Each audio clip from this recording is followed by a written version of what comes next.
Nous devons résister à la crainte. La seule attitude acceptable qu'un chrétien puisse avoir à l'égard de la crainte, c'est « je ne craindrai pas ». Pourquoi? Parce que Dieu est avec moi.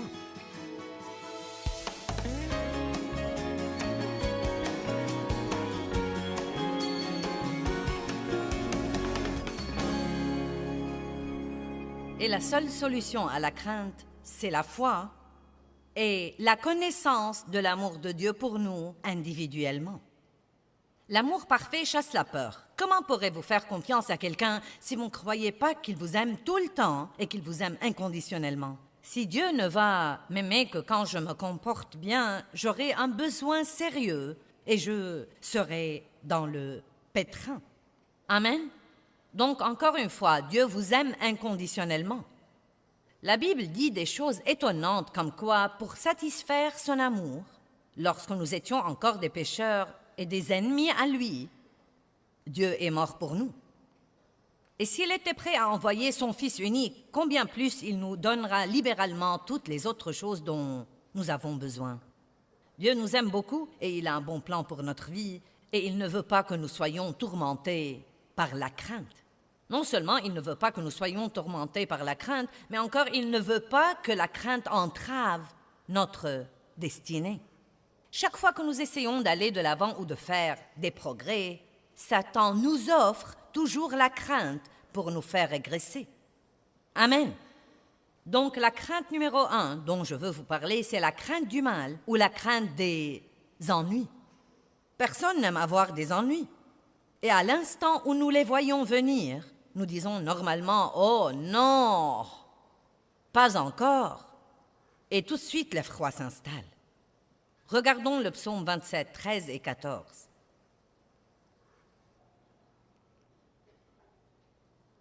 Il dit « Que serais-je devenu si je n'avais pas la confiance ?» Nous parlons de la foi. Si je n'avais pas la confiance que je verrais la bonté du Seigneur dans la terre des vivants. C'est merveilleux de parler des bonnes choses que nous aurons quand nous irons au ciel, mais nous savons tous que nous aimerions en avoir une partie dès à présent. David a dit « Que serais-je devenu si je n'avais pas la confiance que je verrais la bonté du Seigneur dans la terre des vivants ?» Donc, je veux que vous fassiez travailler votre bouche pour vous et non pas contre vous. Je veux que votre bouche s'accorde avec ce que dit la parole de Dieu et d'arrêter de s'accorder avec l'ennemi qui chuchote des mensonges à votre pensée comme « Rien de bon ne m'arrive jamais. Chaque fois que je gagne un peu d'argent, je le perds. Pourquoi rien de bon ne m'arrive jamais ?» Au lieu de dire ce genre de choses, je veux vous encourager à dire tous les jours « Je crois que quelque chose de bon va m'arriver à moi aujourd'hui. Je crois. Libérez votre foi. Nous avons tous la foi, d'après Romains 12, 3. Ce verset dit « À chacun est départie une mesure de foi. » Nous avons la foi, mais beaucoup de gens l'ont seulement, ils ne l'utilisent pas. Vous savez, j'avais ce bouclier vendredi matin, car la Bible dit dans Éphésiens de soulever le bouclier de la foi. C'est une autre façon de dire « libérez votre foi ».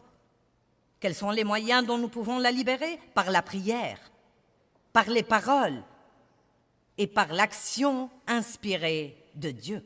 Combien d'entre vous peuvent se rappeler ça? La prière, les paroles et l'action. Ce que nous disons est très, très, très, très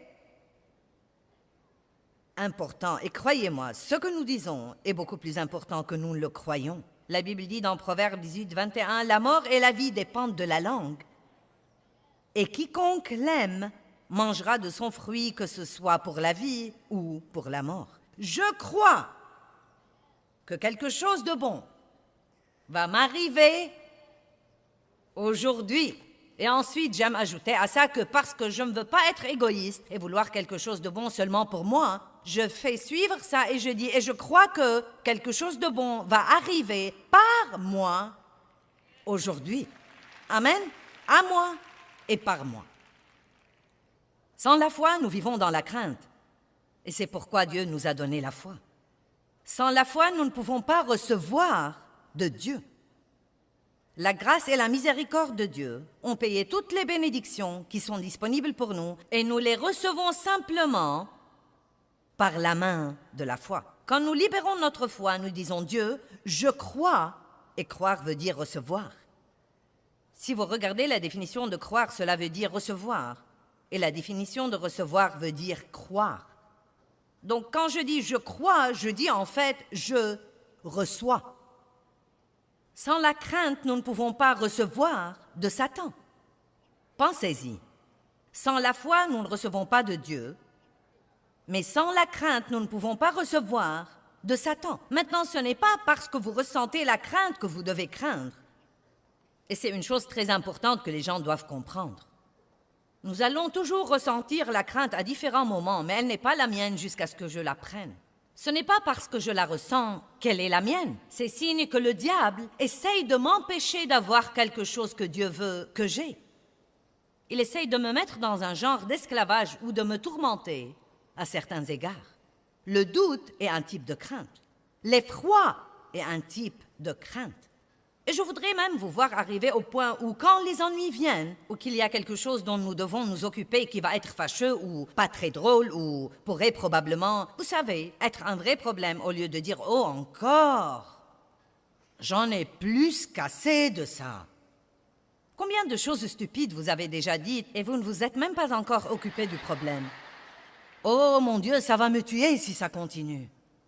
J'aimerais vraiment arriver au point où nous pourrions dire « Tout ce que je dois faire, je peux le faire par Christ qui me fortifie. Je ne craindrai pas. » J'avais autrefois ce sentiment vague autour de moi tout le temps. Et je veux dire par autrefois la fin des années 70. Et j'avais essentiellement eu ce sentiment toute ma vie. Beaucoup de mauvaises choses me sont arrivées depuis que j'étais très petite fille. Beaucoup de choses tristes, beaucoup de mauvaises choses, beaucoup d'abus, beaucoup de craintes. Et tant de mauvaises choses m'arrivaient de tous les côtés que je suis arrivée au point où j'attendais plus ou moins le désastre suivant. Et donc même quand je suis devenue chrétienne et que j'essayais de servir Dieu diligemment, j'avais toujours ce sentiment vague, ce sentiment menaçant. Quelle est la chose suivante qui va arriver? Est-ce que quelqu'un comprend de quoi je parle? Et comme j'ai commencé à étudier la parole, j'étais debout dans la salle de bain un matin. Je vois toujours clairement où j'étais debout. Et j'arrangeais mes cheveux pour sortir ce jour-là et je me suis finalement arrêtée et j'ai dit « Dieu, quelle est cette chose que je ressens tout le temps et qui ne me permet jamais de me détendre ou d'oser même penser que quelque chose de bien va m'arriver aujourd'hui. » Je ne savais pas encore ce que c'était. Et le Seigneur a parlé à mon cœur, le Saint-Esprit a parlé à mon cœur et il a dit « mauvaise appréhension ». J'ignorais ce que c'était. Mais comme Dieu, souvent, s'y prend avec nous, je suis tombée au cours des quelques jours suivants sur le livre de Proverbes 15, et je voudrais que vous le regardiez avec moi. Proverbes 15.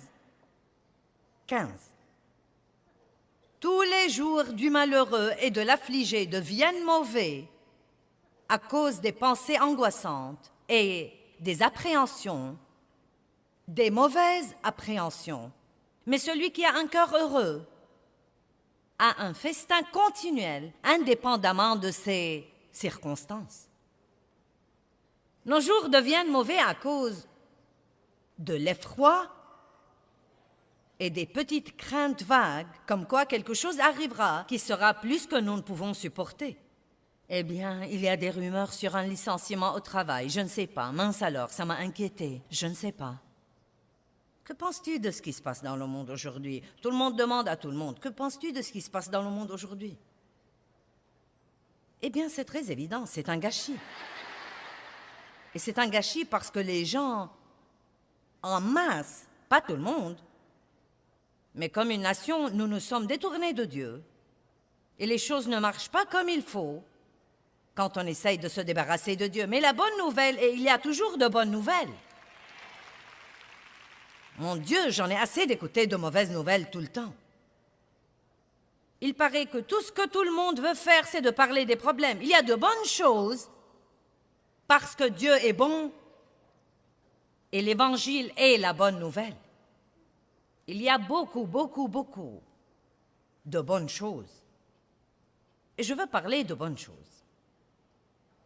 Quelque chose de bon va arriver dans nos vies aujourd'hui. Et en plein milieu de tout ce bouleversement dans le monde, je crois honnêtement ça. Si nous jouons notre rôle et si nous faisons ce qu'il faut, Dieu s'occupera toujours de nous. Aussi mal que vont les choses, Dieu s'occupera toujours de son peuple.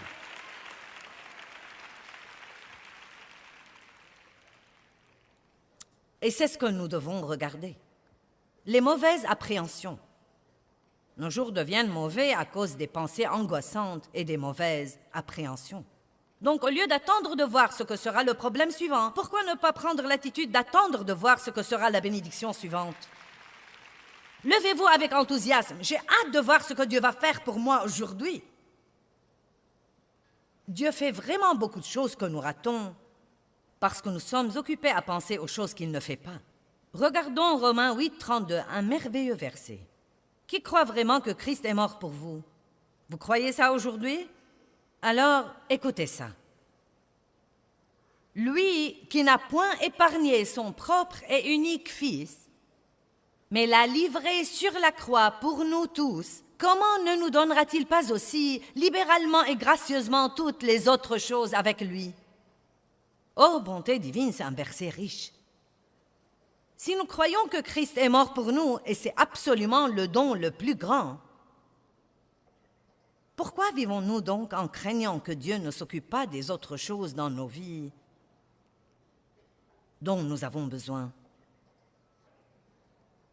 Quelque chose de bon va arriver. Le roi David, dans le psaume 23, dit « Je ne craindrai aucun mal, car tu es avec moi. » Je crois qu'il faisait une confession là. Je crois qu'il faisait la même confession que j'essaye de vous amener à faire. Tant de ces choses que nous voyons David dire dans les psaumes, je ne suis pas sûre qu'ils fussent nécessairement son compte-rendu de ce qui arrivait. Je crois qu'il déclarait ce qu'il croyait. Je ne craindrai aucun mal. Le Seigneur est mon berger, je ne manquerai de rien. Oui, même quand je marcherai par la vallée de l'ombre de la mort, tu es avec moi. Je ne craindrai aucun mal, car tu es avec moi.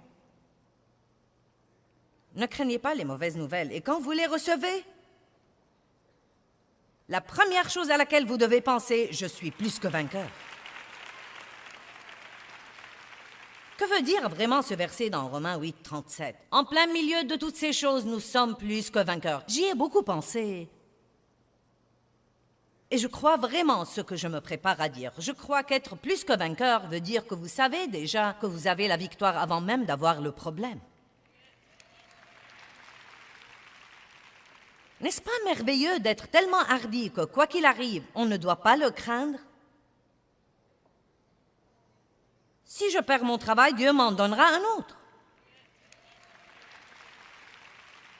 Dieu s'occupera de moi. Il m'a donné celui que j'ai et il m'en donnera un autre.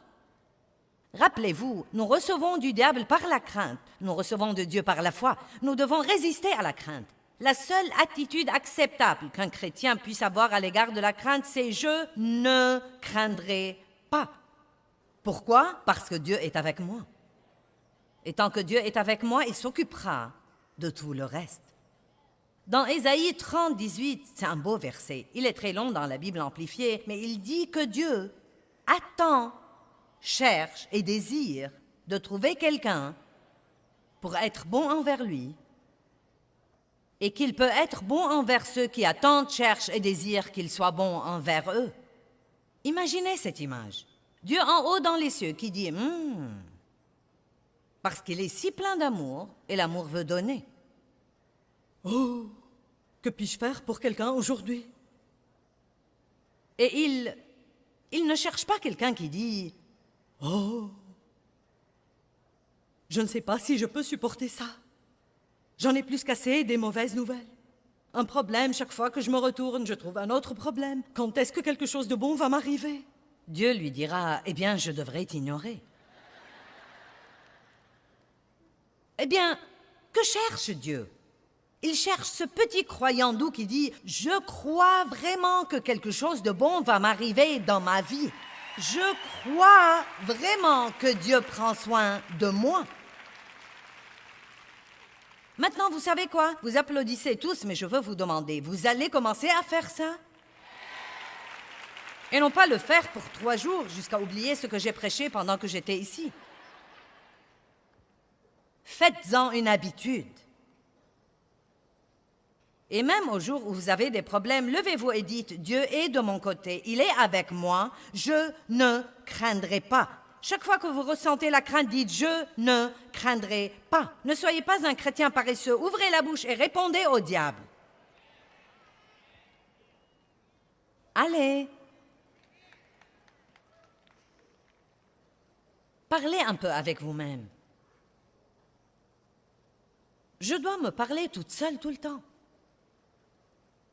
Je m'occupe en ce moment de quelques trucs qui ne sont pas très agréables. Parfois, je ne dois pas m'occuper de trucs, parfois si. En ce moment, je suis dans un temps où je dois m'occuper de quelques trucs. Et j'ai dû me parler toute seule, même ce week-end. Je suis si contente de prêcher sur la foi. Si contente de prêcher ce matin sur ne pas redouter les mauvaises choses auxquelles nous devons faire face dans la vie. Je dois continuer à dire, cela passera aussi. Ça marchera vraiment bien. D'ici une semaine ou la semaine d'après, ce sera bien fini. Dieu s'en occupera. Parlez-vous tout seul. Ne laissez pas le diable vous parler. Répondez-lui toujours. La deuxième crainte dont nous allons parler un peu ce matin est la crainte du rejet. Savez-vous que si vous craignez vraiment d'être rejeté, vous pourriez commencer à vous comporter d'une façon qui dit « Ne m'acceptez pas, je suis plutôt bizarre ». C'est vrai. Parce que la crainte vous attirera des choses, si c'est une crainte intense que vous avez depuis longtemps. Je peux vous dire en ce moment que pas tout le monde vous aimera, qui que vous soyez. En fait, on dit statistiquement, les experts disent que 10% de tous les gens ne vous aimeront pas et ne m'aimeront pas, et qu'on peut survivre au rejet. C'est un sentiment douloureux. Nous voulons tous être acceptés, et aimés et applaudis, et qu'on nous dise que nous sommes merveilleux, mais tout le monde ne va pas penser ça. Et si nous ne pouvons pas comprendre ça, le diable va toujours utiliser le rejet pour nous empêcher d'avancer. J'y ai pensé ce matin. Vous savez, Dieu est rejeté tout le temps et il est bien. Je ne sais pas pourquoi je n'y ai jamais pensé auparavant. Mais la Bible dit de Jésus qu'ils l'ont haï sans cause. Il était la meilleure chose qui soit jamais arrivée et les gens l'ont haï. Il était rejeté tout le temps. Oh, mais j'aime ce que dit le psaume 118, 22. La pierre qu'ont rejeté ceux qui bâtissaient est devenue la pierre angulaire. Allez maintenant.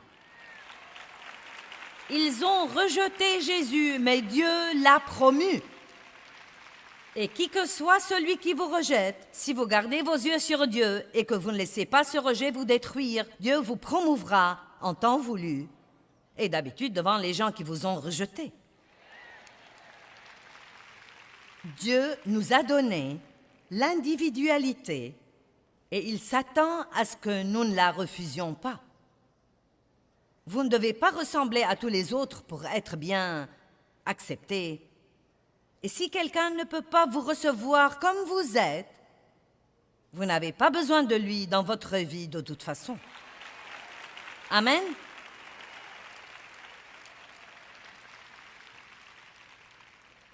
Regardons Luc chapitre 10, versets 10 et 11. Mais dans quelque ville que vous entriez, maintenant Jésus envoie les disciples. Ils ont été formés, mais maintenant il est temps d'aller dans le monde. Mais dans quelque ville que vous entriez et où l'on ne vous recevra pas et ne vous acceptera pas. Donc il ne leur a pas dit « tout le monde va aimer votre message ». Parfois, quand nous essayons d'aider les gens, nous ne comprenons pas pourquoi ils ne veulent pas de notre aide. C'est comme « j'essaye de vous aider ». Pourquoi vous ne m'aimez pas? Tout le monde ne veut pas être aidé. Mais dans quelque ville que vous entriez et où l'on ne vous recevra pas et ne vous accueillera pas, sortez dans ces rues et dites, même la poussière de votre ville qui s'est collée à nos pieds, nous l'essuyons pour vous la rendre. Mais j'aime vraiment ce que dit l'un des autres évangiles. Il dit, nous la secouons. Secouez la poussière de cette ville de vos pieds. Quand vous êtes confiant dans l'amour de Dieu et que vous êtes confiant en Christ, vous n'avez pas besoin que tous les autres au monde vous apprécient. Laissez-moi vous donner une parole de sagesse. Arrêtez de vous faire du souci pour ceux qui ne vous aiment pas et trouvez ceux qui vous aiment. Et je prie que vous arriviez tous au point où, quand les gens vous rejettent, vous serez capable de secouer ça et de dire, vous savez quoi? Vous avez un problème. Or, cela ne veut pas dire que nous ne voulons pas apprendre et grandir. Et si nous faisons quelque chose qui détourne les gens de nous tout le temps, à ce moment-là, pour l'amour de Dieu, apprenons et grandissons. Mais le point essentiel, c'est que, aussi bien que vous vous comportiez, il va y avoir des personnes qui ne vous aimeront pas. Ils n'aimeront pas votre personnalité, ils n'aimeront pas vos manies. Vous n'allez pas vous accorder avec tout le monde. Parlons de la grâce pour un instant. Oh, la grâce est une chose si étonnante. Et vous savez, au tout début de mon ministère, je vais être franche avec vous, je montais ici et je croyais que je devais amener tout le monde à m'aimer. Et j'étais si blessée quand quelqu'un se levait et s'en allait, surtout au tout début, parfois, vous savez. Si j'étais invitée dans une église et que les hommes ne s'attendaient pas à moi, il y avait parfois des hommes qui se levaient et s'en allaient. Oh, c'était si dur. Mince alors, cela me blessait parce que je manquais d'assurance. Et je tirais toujours une partie de ma valeur des visages des gens, de leurs actions. Est-ce qu'ils sourient? Est-ce qu'ils froncent leurs sourcils? Sont-ils endormis? Sont-ils éveillés? Et vous savez, quand vous avez la crainte du rejet, vous imaginez des choses qui ne sont même pas vraies. Je me rappelle que j'étais une fois dans une réunion où j'enseignais et au bout de 10 minutes seulement du sermon, une femme s'est levée, elle était dans la 2e rangée, et elle est partie. Eh bien non, mais le diable m'a dit, elle ne t'aime pas. Et j'ai été tourmentée par ça tout au long de mon enseignement ce soir-là. Non mais cela m'a presque achevée parce que je pensais, eh bien, mon sermon doit être mauvais. Et vous savez, c'est horrible. Non, mais si vous croyez que c'est dur que le diable attaque votre pensée, essayez de prêcher dans une salle remplie de gens et voyez-le attaquer votre pensée. Et quand cette réunion s'est terminée ce soir-là, quelqu'un est venu me dire « Mon amie m'a demandé de te dire qu'elle était vraiment désolée de devoir partir pendant que tu prêchais, mais elle devait aller au travail. Mais elle voulait tellement t'écouter qu'elle a fait tout le chemin jusqu'ici juste pour pouvoir t'écouter pour 10 minutes. »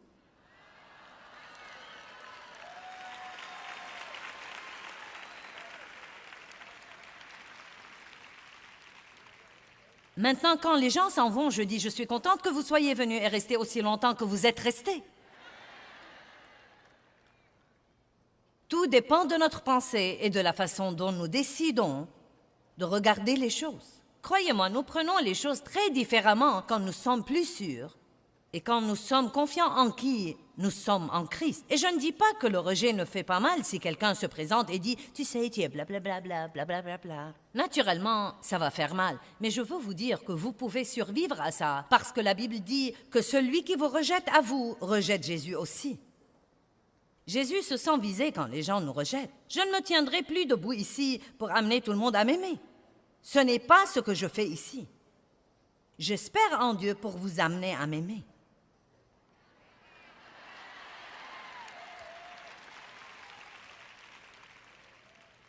Peut-être qu'il y a quelqu'un qui est venu ici aujourd'hui comme invité et vous pensez « Ça ne marche pas, sœur, car je ne t'aime pas. »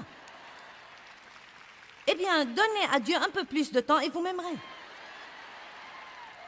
Vous m'aimerez.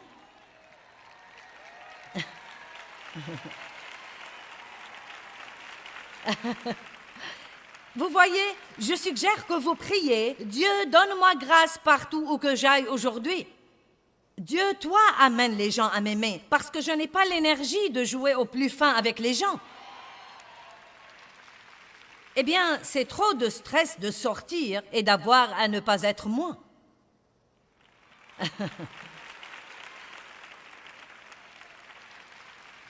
Et je vais vous dire quelque chose que nous devons tous faire. Si vous voulez rendre service aux gens dans votre vie, donnez-leur la permission d'être qui ils sont. Dave m'a fait le meilleur compliment ce matin. C'est un ange, il m'a aidé à me sentir si bien. Hier, je parlais de combien j'ai changé au cours des 45 ans de notre mariage, et j'ai dit, vous savez, Dave s'est marié à 20 femmes différentes. Et il a dit, hier, quand tu as dit ça, j'ai pensé oui, et je les aimais à toutes. Donnons à Dave. Oh! Je veux que l'enseignement d'aujourd'hui vous donne une meilleure compréhension, comme quoi nous recevons toutes les bonnes choses que Dieu nous réserve par la foi, mais que nous pouvons aussi recevoir les mauvaises choses que l'ennemi nous réserve par la crainte. Nous devons donc faire confiance à Dieu, et cela nous aidera à résister à la crainte. Vous savez, Dieu vous aime, et il ne veut pas que vous soyez tourmentés par la crainte ou quoi que ce soit. Il ne veut pas non plus que la crainte vous éloigne de votre destinée.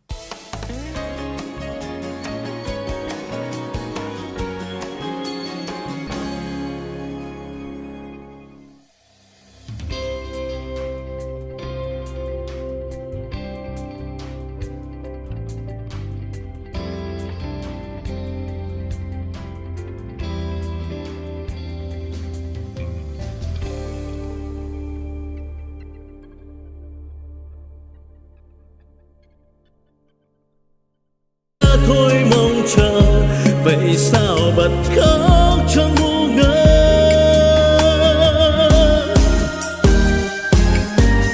Vẫn thế đây bao lâu nay em không hay, chỉ một mình anh ngồi khóc. Nước mắt đây riêng nơi đây em không hay, sự thật là anh nhớ em. Người giờ đã xa, lời hẹn ước đâu rồi. Nước mắt đây rơi biết bao lâu thì khô. Vẫn thế đây bao đêm say em không hay, từng giọt buồn sao mặn đắng. Nhưng lúc ấy anh loay hoay trong cơn say, lại nhầm rằng em ở đây. Người giờ đổi thay, tình mình vẫn đong đầy. Thế mới biết anh vẫn yêu em, thì sao tìm quên chốn xưa ngày ta quen.